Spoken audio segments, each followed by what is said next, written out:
When we hear a word or we hear a message that comes to us, whether it is a thought that enters our mind or whether it is someone saying something to us, we must be very intentional about making sure that this word is from the Lord.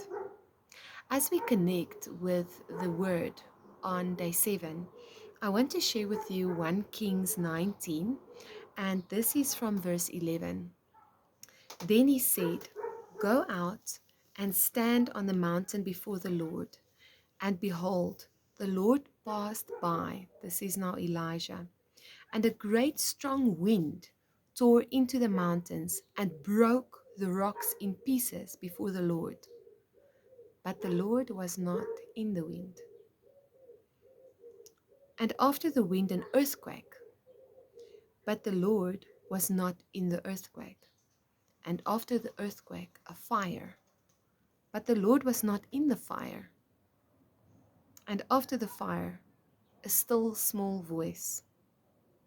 So it was when Elijah heard it, that he wrapped his face in his mantle and went out and stood at the entrance of the cave. And suddenly a voice came to him and said, "What are you doing here, Elijah?" There are times when the Lord's voice has come in an earthquake. There were times that the Lord's voice was like fire, and there were times when the Lord's voice was in the strong wind that rips mountains apart. But not this time.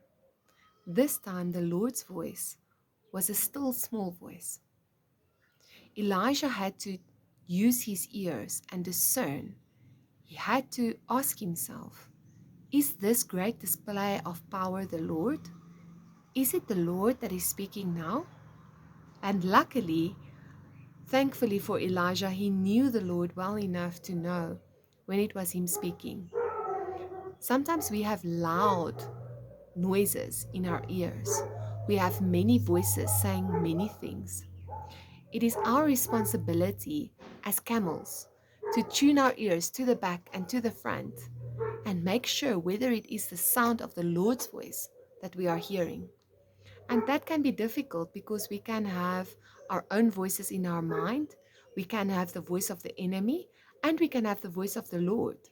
So we must be watchful like those camels, and we must listen out for any sounds of the enemy, sounds of accusation and lies, sounds causing us to be offended and unforgiving and bitter. All of those are sounds from the enemy. But then there can be a sound of a warning, or there can be a sound of love. There can be a sound of an evening breeze, the voice of the Lord. It can be strong, it can be subtle, but it is undeniably Him.